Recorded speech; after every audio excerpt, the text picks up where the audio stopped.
My name is Mary Todd Lincoln. I was born in Lexington, Kentucky on December 13, 1818 to Eliza Parker and Robert Smith Todd. I grew up in a large 9-room brick home. My father was a well-known citizen. He was a banker, manufacturer, and had been a state senator. My grandfathers were both founders of Lexington. I had 3 siblings with another on the way. When I was 6 years old, my mother died from childhood fever. My father remarried Betsy Humphrey Todd, who was very strict. I attended Ward's Female Academy and Madame Medel's school.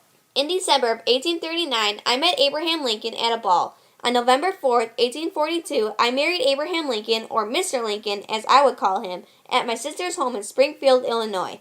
Together we had 4 sons. Our first home together was a boarding house. In 1844, we bought a small 1.5-story home in Springfield.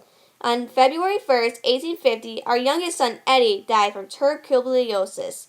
This was a very hard time for me. As an adult, I was still interested in government. I supported my husband, Mr. Lincoln, as he campaigned for the United States Senate against Stephen A. Douglas.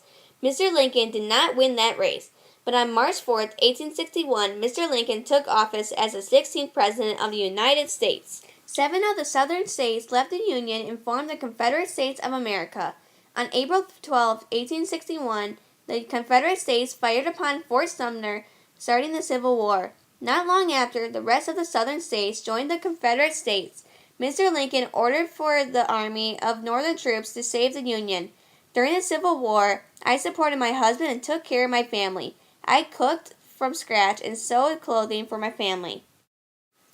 On February 29, 1862, our son Willie died. I had a very hard time accepting the loss of 2 sons. There were governors, senators, and judges in the Todd family. As a child, I was very interested in politics.